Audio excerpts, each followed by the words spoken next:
debate with no value has to be Spider-Man versus Batman when it comes to the no killing rule. Some people would be like, well, Batman should kill. And then the bat stands of the community will always target Spider-Man. I don't know why. Maybe it's because that Spider-Man is just such a good hero that, he tries not to kill people. And it's honestly one of the few reasons why I favorite DC versus Marvel. Sorry, why I favorite Marvel in any versus DC battle is all honestly because they have no problem killing, like at all. Like if you put them in a morals off setting, DC characters have honestly they have worse records of killing people than anyone who's just morals off in Marvel. So in all honesty, yeah, that's just how it is here.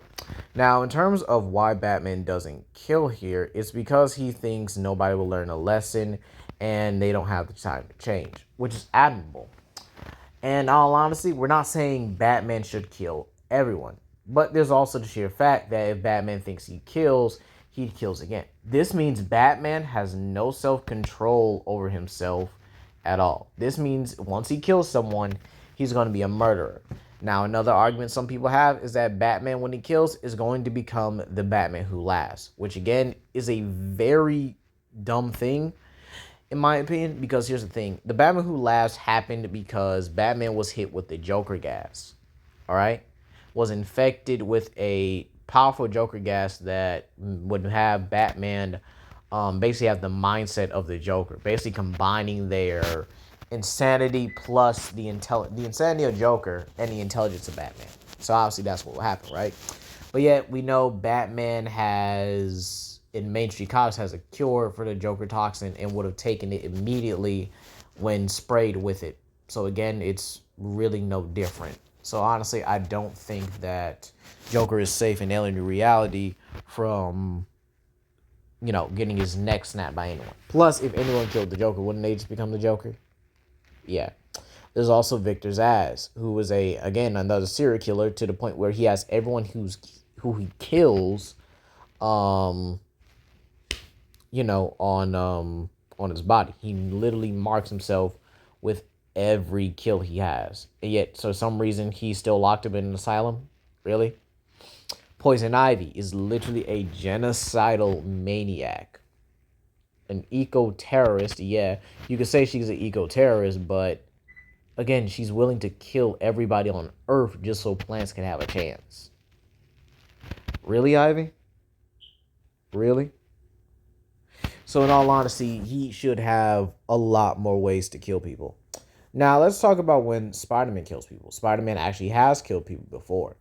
For starters, when Doc Ock possessed his body, he was using Spider-Man's powers to their fullest capabilities. Literally beating the mess out of characters like Wolverine and, not holding back against characters. All right? He's even punched Scorpion so hard that his jaw came off. Has actually killed super villains before and has no problem with it. Now you might say, oh, but Peter wouldn't do that. Peter has actually gone through the lengths of beating someone down till they can't move in order to get what he wants out of them. But again, this is Parker holding back. If Parker really wanted to hit him, he could actually just straight up kill him, in all honesty. So he would actually kill Kingpin. He would kill Hammerhead. Okay, he would kill any normal person he punches. All right. So in all honesty, yeah, Parker knows what he's doing and has a lot more self-control here. I mean, even the fact that when he got his body back from Doc Ock, he didn't regress into that superior Spider-Man role where he was straight up killing people. All right. He knew what his body has done. He knew what Ock has done with his powers, his body, and his everything. And yet it still didn't affect him. Oh, well, because Doc Ock, took over his body and everything, and then he let Peter back. Peter would still have to deal with the repercussions and would still have to decide whether or not he wants to go back to killing. All right? So again, Spider-Man is just more favorable. Plus, a bloodlusted Pete is no joke. He's willing to rip someone's face off. Literally uses the stickiness of his fingers, right? And this is something from Scarlet Spider, by the way. The Kane Parker one actually taught him this. He put his hand on Anne Cravenos, or Craven's wife, right? And just simply pulls back, ripping her face off. So again, Spider-Man has no problem doing this to people, brutalizing people to the point where they are unrecognizable. But Batman simply does, all right? And this is where, again, why Batman should kill. Not only would it suffice him, but it would get the job done. Batman would have a lot less villains to worry about, and Gotham would actually be a much more safer place. The fact that Gotham is still riddled with crime in such a crime-ridden city, again, shows you how flawed Batman's cause is. Batman is respected for protecting Gotham, but he doesn't have a city like Wonder Woman's, Aquaman's, Green Lantern's, the Flash's, or even the Teen Titans. Okay? Again, Batman simply deals with these beings that he can be overmatched by and simply dominated by. All right? Even a weakened Deathstroke was able to put his hands all over Batman, and Harley Quinn had no choice but to step in and help him. Even when Batman was fighting the Joker, Batman was losing, and Harley Quinn had to step in and you actually give Batman an ultimatum whether or not he has to save the Joker or not. As a matter of fact, Batman's killing rule is much more hypocritical than Spider-Man's. He expects everybody, and I mean everybody, to abide by this rule, including members more powerful than him in the Justice League.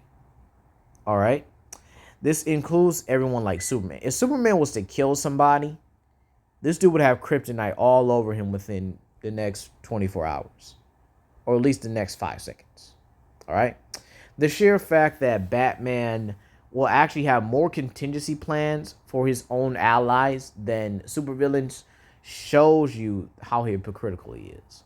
This dude spent so much money on the Justice Buster when all that money could have been used to improve his prisons. But yet you still get worked by a clown like it's a 9 to 5, right?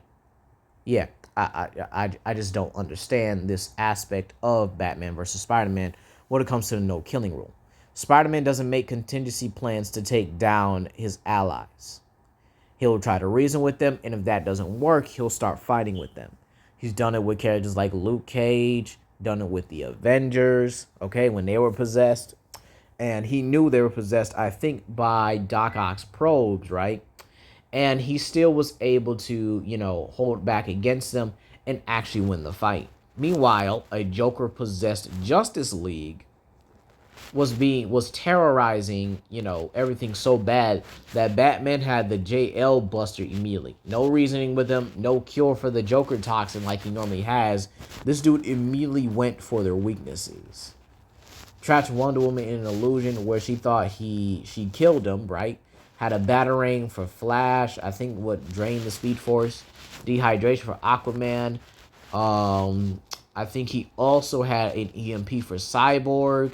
A yellow ring for Green Lantern. Just stuff like that in general. Even had a rod to depower Shazam in case the child went evil. Y'all don't see the problem with this? This dude has more money invested in taking down his own friends than anybody else. You don't see Iron Man. Yeah, Iron Man will make a Buster armor designed to fight against them. But here's the thing, though. Hulk goes on rampages constantly. And sometimes the Avengers do get out of line when it comes to the stuff like that. The Justice League is a lot more controlled than the Avengers. Or at least more controlled than some Marvel characters. But just the sheer fact that this dude is willing to not only betray his team here is just far more willing than a lot of characters in Marvel are. Marvel characters are not willing to betray each other unless they have a different view on something, aka Civil War, where it's about keeping the heroes in check on whether or not heroes should be allowed to choose, have their freedom. In some instances, both sides are right and both sides are wrong. But in this case here, Batman is in the wrong. There's also the way they're portrayed. Spider-Man is portrayed in a much lighter light than Batman. Batman is a dark and greedy character in general and should be killing most of his villains when it comes down to it. Even saving his villains makes him look bad, The sheer fact that there was a time Nightwing killed Joker and Batman resurrected him. Why would you resurrect him? That again is one of the reasons why I think there should be a villain that's able to break the Bat family up permanently and lead them to abandon Batman. I really think that should happen. Because the sheer fact that Batman is willing to bring back his own villains again puts Spider-Man in a much more favorable position for when he kills somebody. All right? Spider-Man's not going to bring back the Green Goblin once he dies. He's not going to bring back Venom or Carnage when they die. He's not going to bring back Scorpion when he dies. They're dead, and he leaves it at that. He's not going to try to help him, and he's not going to try to save him. But let Joker walk in his city. I guarantee you most, if not all of the Spider-Man family would dog walk and beat Joker within an inch of his life to the point where he is begging for Batman. Especially he's Kane. Yeah, Kane's gonna make him wish Batman actually came to save him. But that's all I have for today, you guys. Spider-Man is in more of the right here.